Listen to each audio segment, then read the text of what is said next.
Capitalism must end and we must move beyond it, and I agree with this movie in that statement.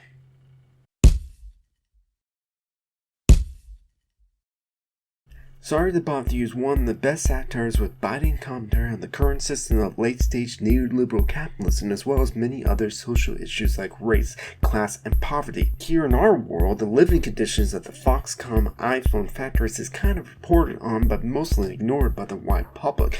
Instead of that happening in this movie, Worry Free sells itself as a place that you want to live, where you don't have to worry about food, water, shelter, because that is taken care of for you by Worry Free. So you can live worry-free in small rooms with at least 3 other people in exchange for signing a lifetime labor contract. We swear this is not slavery.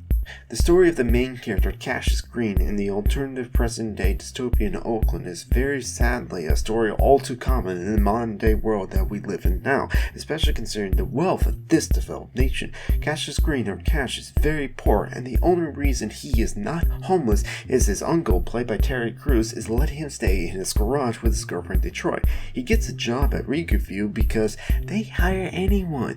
They only care if you can sell encyclopedias via telemarketer calls. Wait, hold on. Encyclopedias in the internet age? Who still needs those? He doesn't find success until an older co-worker, Danny Glover, tells him, "You gotta find your white voice. The voice of yours wherein you don't sound like you need a job, where you sound just like you're there because you like to sell your friends books that they might use. Someone who doesn't need the kind of job like telemarketing. You gotta sound like you don't have money troubles weighing you down. Someone who is white and not black." Cash is making sales and is working up to be a power caller, a telemarketer that makes the big bucks, because if you're able to sell encyclopedias to people in the internet age, then you're a power caller. While that is happening, our co-worker friend Squeeze wants to start a union and organize a strike.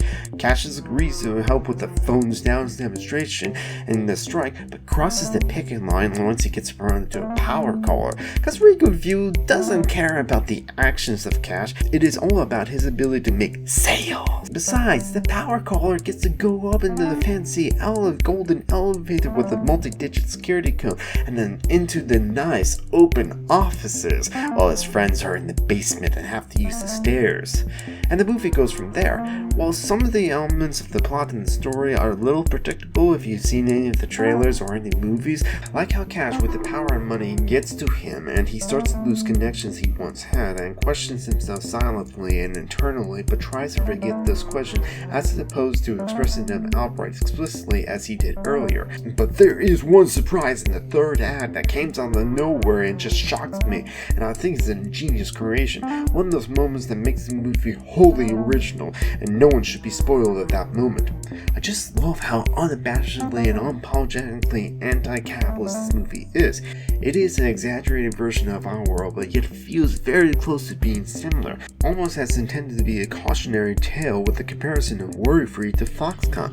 The fact that it's only news, ads for Worry Free, and a show all about seeing people getting kicked in the nuts are as the only options for television struck a chord with me. I also love how social media commodifies its attention in the movie and what the movie does with it. The symbolism can be heavy-handed at times. It is not subtle. Staunch capitalists in the right wing will complain about the politics in this movie because it will challenge their worldview. And anything that is challenging the worldview or reminds them that the world sucks for most everyone else, a fact they want to ignore or outright deny, they will complain about it. I just want to watch movies, or just like, I just want to play video games. Lakeisha Stansfield sells a ton of the economic weight he feels on his face with his emotional deadness in his eyes and the heavy eyebrows. Teresa Thompson as Detroit is very compassionate, but also has a very strong sense in herself. She feels a great sense into it to make the world a better place for everyone using the talents that she has to the best of her ability. Her and Lakeisha have good chemistry on the screen.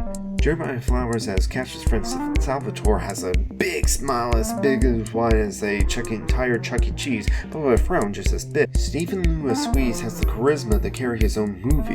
The expressions that Lakeisha and Lamar Hartberg as Mr. Blank displays as they're speaking with their white voices are characters in their own right. David Cross and Patton Oswalt as their white voices are themselves and yet matches the performances on screen. Armenian Hammer is just delicious as Stephen Lynn. Steve Jobs, the villain of the movie, as the head of Worry-Free.